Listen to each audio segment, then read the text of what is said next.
គាត់យកទៅចាក់ទៀនមកគេនប្រសង់អត់ទេប្រគេនលោចាត់អីទេមិនប្រឡាក់ទេនៅដបនោះ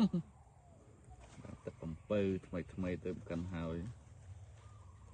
តាមលោកតាមបន្លែទាំងយើងរត់មានជាទៅខ្លាយកទៅចាក់ទៀនមកគេនជួនបុណ្យជំសាបានសុខបានចម្រើនដោយអំណាចអនុសាសន៍នៃការប្រគេនទីចាក់ទៀនរបស់សាសនេះសូមឲ្យកើតជាណា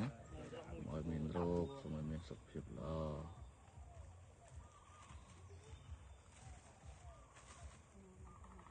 ច្រៀងរាល់ថ្ងៃច្រៀងរាល់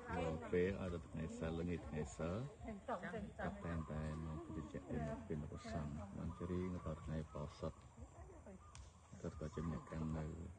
រក្សានៅបោសុតសា